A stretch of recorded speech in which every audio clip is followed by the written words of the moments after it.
I was a child who was very sociable, very active, very confident young boy. I was concentrating in class.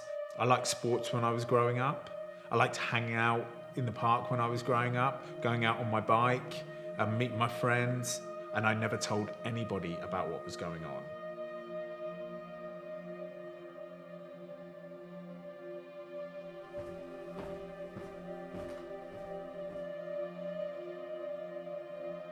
I grew up in a place called Crawley in London, and on a normal estate in a normal neighbourhood.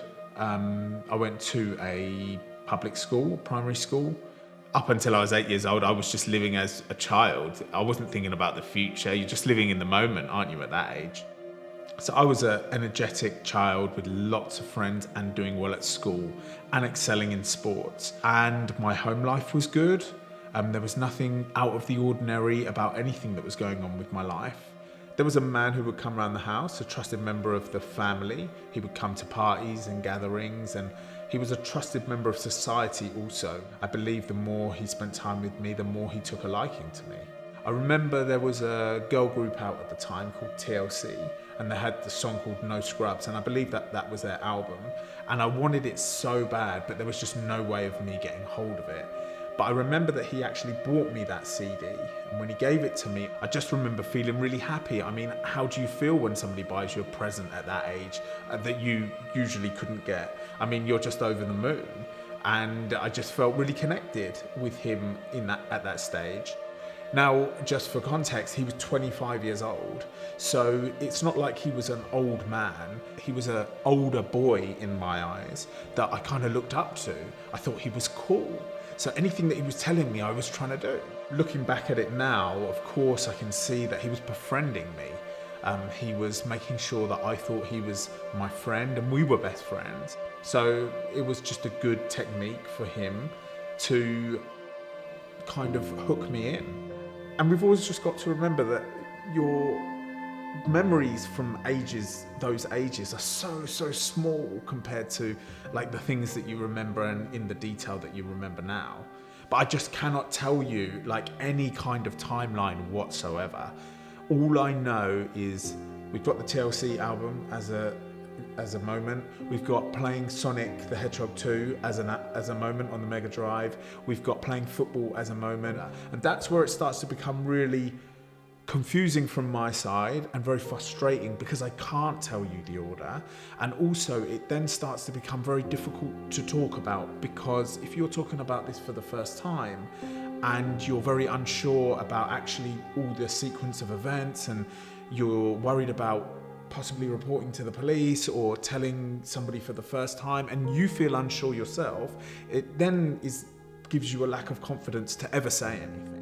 All I know is that I have a reference of 8 years old from where we were living, and I know that I have a reference of when he moved away.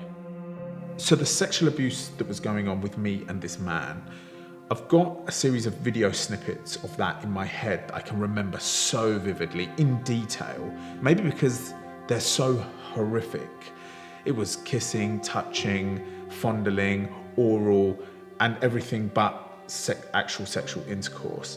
It can often be thought like, how do you even arrive at that situation? Or how does that situation even continue? Everybody thinks that sexual abuse on a child is always violent. I believe it's very rarely violent. He was very comforting. It's almost like he was very loving, touching me gently, hugging me, kissing me. I mean, kissing is a very gentle and loving action. A child at 8 years old doesn't know that kissing an adult is something that you shouldn't be doing, especially when you've been tricked into doing it with that person and that person's told you that it must be a secret and it's our secret and then we can keep it. So I had no alarm bells ringing at all, and none of what we were doing was violent. None of what we were doing was painful. So there was no reason for me to tell anybody. Now, what we must remember is it was 1993 when this was going on. So there wasn't even internet at that time. There was no talk of sex. An 8-year-old would have never have come across anything really sexual. And for sure at schools, they weren't talking about it. So there was no reason for me to tell anybody about what was going on. And of course I was greatly manipulated and programmed into not saying anything as well. Like if we really want to talk about this seriously, when he performed oral sex on me, it felt warm. It felt tingly. It gave my body physical, nice sensations. Like I'm a human being, you know? It gives you a physical response. You can't get away from that. It's the genitals. So all of these things are so confusing and manipulating and programming when it comes to like the actual act of sexual abuse. There was a couple of uncomfortable moments, and I remember them so well. And it was when it was my turn to do things to him. Now, for example, the oral sex. For me to do that to him, it tastes disgusting. It was horrible. It made me feel uncomfortable, but I just knew he liked it. So I'd just get on with it. You know, he was my friend, and I just thought this was what our friendship meant. So I'd just continue doing it, and then it would just be over in a moment. When you look back at who I was at that time, I did feel obligated to get involved in this. I did feel like this was our secret. We were friends, and this is what we do, and we mustn't tell anybody. I mean, how many children have playground secrets? Children aren't telling you everything that happened in the playground that day. Right? And when you ask them how was school, they will say, oh, I don't want to talk about it, or I can't remember. It's like children keep secrets, and when they're told to keep a secret, they will keep a secret. And when you've got no tools or knowledge to recognize those alarm bells or those uncomfortable moments that it gave me, then, you know, he had me wrapped around his little finger. So when the abuse finished, which was when I was 10 years old, I just continued as the child that I was before. Doing well at school, done well at college, got a good career. I was out partying at the weekends, living a nice life. A few things here and there would remind me of the abuse, like something would come up on the TV or somebody would say something. It was always in the back of my mind, but it just wasn't bothering me. It would unsettle me for a moment, but then I'd just return back to normal because things were going well. Everything changed when I was in my mid-20s. And that's when I started having low bouts of sadness. And I couldn't quite work out why they were there because that wasn't my usual character. And then as time went on, the bouts of sadness got deeper and they just kind of grew in magnitude. And after 2 years of this, I thought, we've got a problem here, because I think it's that abuse that's coming back now. Having sex enter your childhood prematurely is affecting the brain. It's rewiring it in some way. I heard a psychologist say that when a child goes through something that they could never process at that time, what they do is they cleverly box it up and put it to the back of their mind and just store it there until they're of development or of maturity to deal with it. And when they get to that age, your mind cleverly brings the box back to the front of your mind and just opens it and just lets you start to deal with the situation because you eventually have to deal with it. And I believe in my mid-20s that was what was happening. By this point I was 27 and the abuse finished when I was 10, so 17 years afterwards. And I'm like, for 17 years this has not bothered me. And so I was annoyed that this had come back.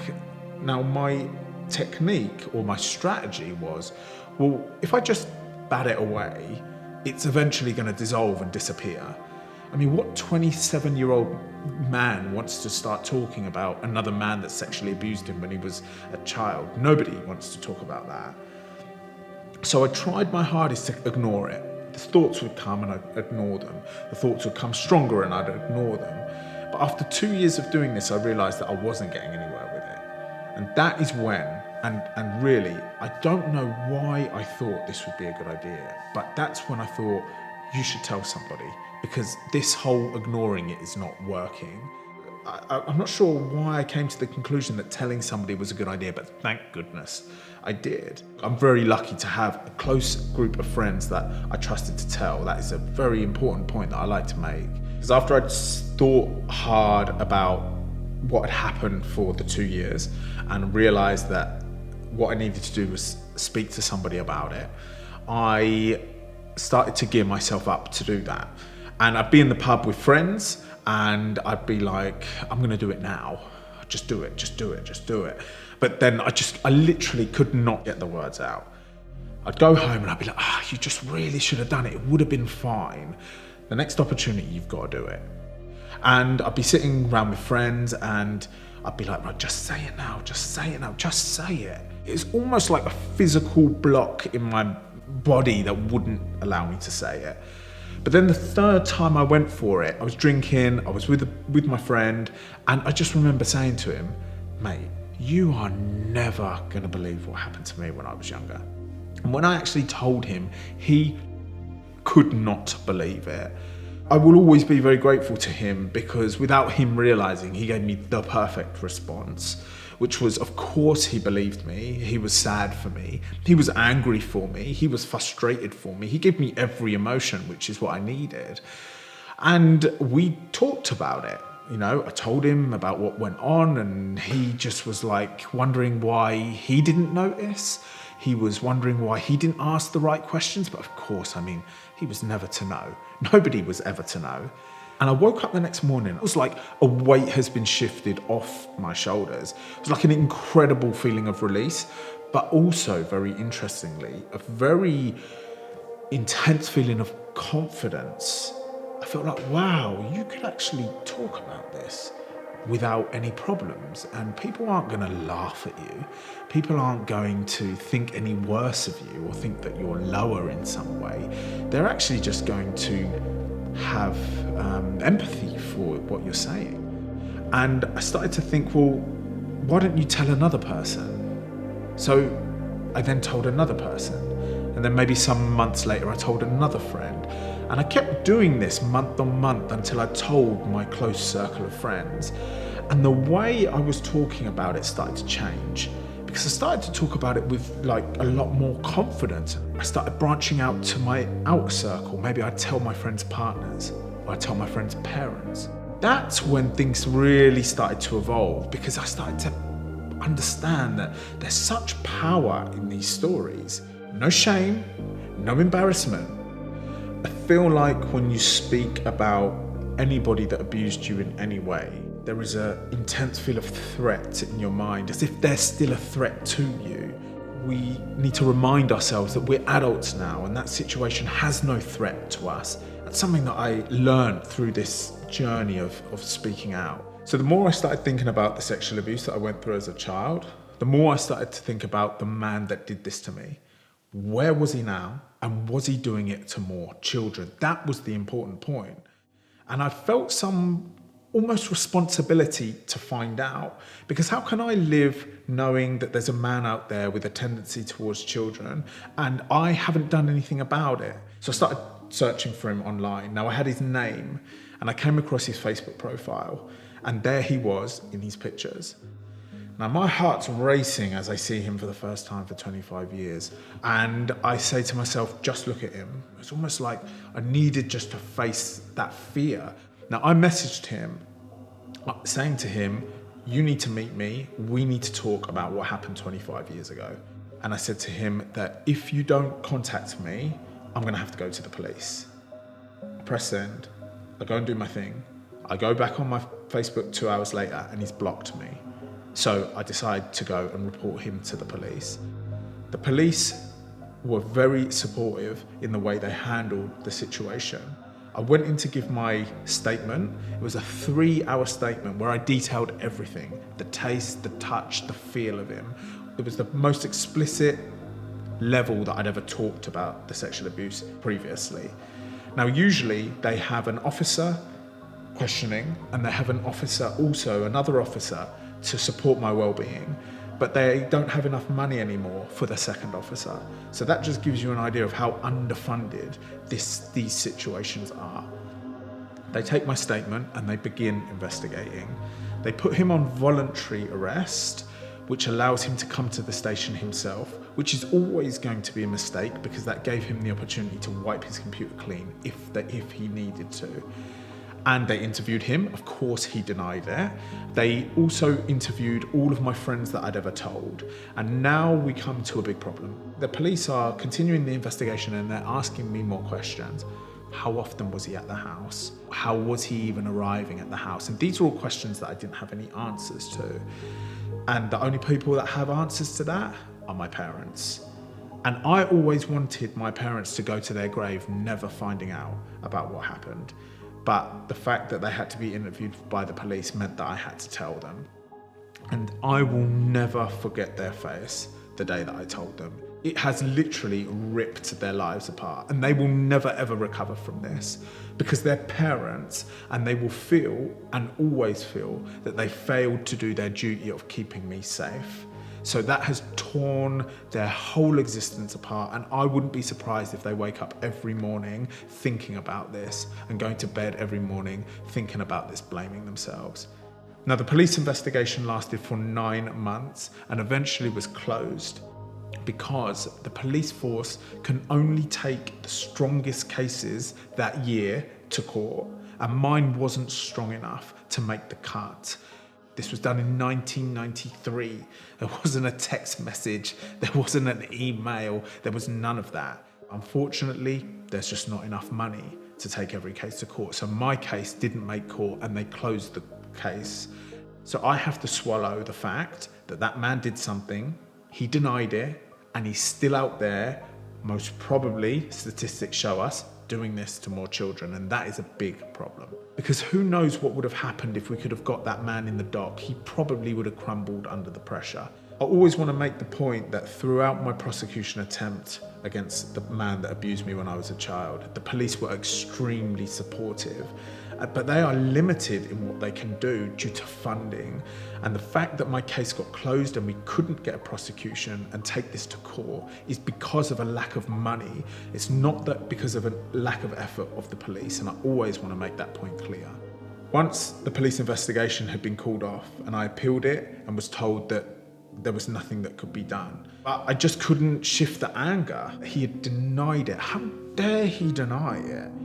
So I decided that I wanted to face him, and actually the only way that I could face him was to find out where he lived and go and knock on his door, confront him on what he did, and tell him that if he's still doing it to other children, then he must stop. Now, I didn't want to do this because I felt like it had one foot in like the criminal area, and I wasn't sure what even the outcome would be, how it was going to go, but I knew that it was something that I needed to do. When I packed my car up, knowing where he lived, the thought of knocking on his door made my heart race. I approached the door, I knocked, and he answered. Now, he recognized me instantly, went to slam the door shut, but I managed to hold it open with my foot, and I told him everything that I ever wanted to tell him. Now, what he actually did was call the police. I'd finished my piece, and I said to him, "Where are the police?" And he said that they're coming. So I said, "I'll wait at the top of the drive." The police arrived, and they came up to me and they said, "Can you tell me what you're doing here?" I pointed to him as he was peeking through the door, and I said, "That's the man that was sexually abusing me when I was a child, and I've come to speak to him about it." And they were like, "Oh." They could see that I wasn't there to cause any trouble or violence. I was arrested because the man that abused me decided to prosecute me, press charges against me, and he was pressing charges against me for stalking, harassment, and assault. I had to go to court 3 times. I pleaded not guilty, and they actually found me guilty for the assault, and they gave me a caution for the stalking and harassment.